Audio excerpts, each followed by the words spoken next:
E aí, pessoal, vamos começar mais um episódio do podcast Os Sócios. Estou aqui com Malu Perini, minha digníssima esposa, host e rosto do podcast. Olá, pessoal, sejam bem-vindos. Pra misturar. E só para o pessoal entender, acho legal, né? Porque eu não tinha entendido antes, e aí eu vi um videozinho muito que simplificou na minha mente. A OTAN, para quem não sabe, os Estados Unidos faz parte da OTAN.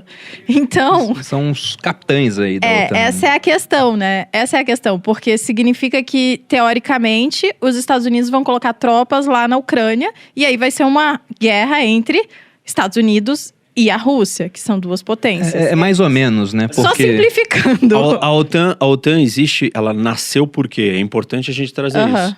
Para conter... a expansão soviética. Isso. Sim. Então era uma aliança militar para conter o Pacto de Varsóvia, que era a aliança militar do outro lado, e você tinha que criar esse cinturão de proteção. E só para o pessoal entender também a localização, é como se, aqui para quem não conhece o mapa lá da Europa, é como se os Estados Unidos estivessem colocando tropas no Uruguai.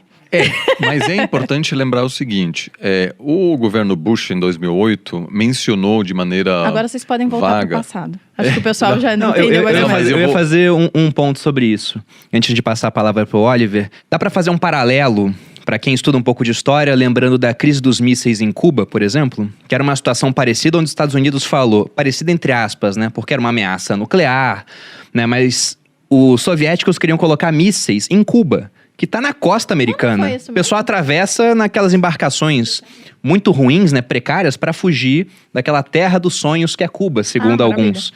Então os americanos falaram, não toleramos esse tipo de coisa aqui. Agora o Putin está falando mais ou menos a mesma coisa.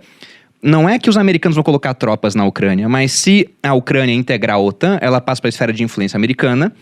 E além disso, né, além da parte da esfera, tem a questão de que dentro da organização há um apoio mútuo militar. Se um atacado, todos têm que reagir. Tem esse ponto. E tem a possibilidade de ter tropas. Eu fiz um intercâmbio em West Point quando eu era militar. Eu fiquei 2 meses lá.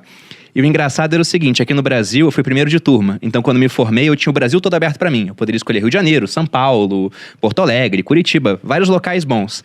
Pro americano era assim, você pode ir pro Japão, pra Alemanha. Era um mundo todo aberto porque eles têm tropa no mundo inteiro.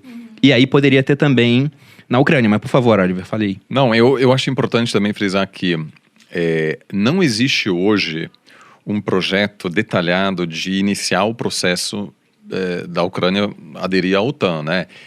A narrativa principal e o argumento principal da Rússia é que é uma ação defensiva, como o Reni colocou, né? A gente precisa preservar aqui nosso espaço. A gente não pode permitir a adesão da Ucrânia junto à OTAN. Só que hoje não há um projeto de integrar a Ucrânia por um simples motivo.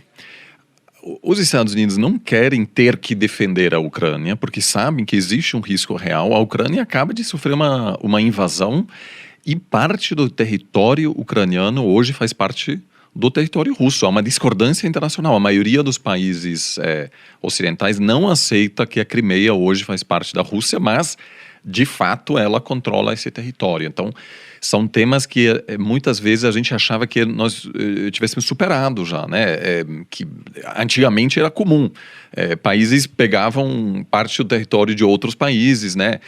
A gente tinha na Europa uma estabilidade de fronteiras que garantia paz. Mas é importante também dizer que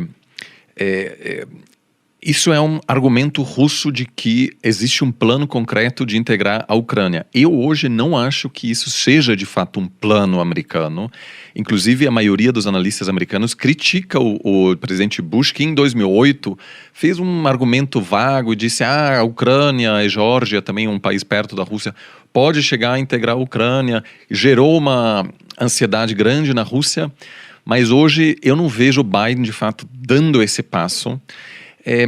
Então, alguns dizem que mesmo sem essa ameaça da Ucrânia chegar a fazer parte da OTAN, o Putin gostaria de integrar a Ucrânia e consolidar a Ucrânia como dentro da sua esfera de influência. Então, assim... Então, essa é só mais uma desculpa dele. Pode ser visto como tal, tendo... porque, assim, os Estados Unidos não querem hoje, a Ucrânia nem sequer é candidato a fazer parte da OTAN. O problema é que os Estados Unidos também não pode dizer, já que a Rússia está pedindo, a gente garante que a Ucrânia nunca fará parte da OTAN, porque isso seria uma espécie de capitulação. Há uma demanda, no fundo, imperial, assim, né? Um país dizendo, olha, esse país não pode, isso é meu. A Ucrânia é independente, o presidente da Ucrânia pode dizer o que ele quiser. Se ele diz, olha, quero fazer parte da OTAN, a OTAN pode dizer não, sim.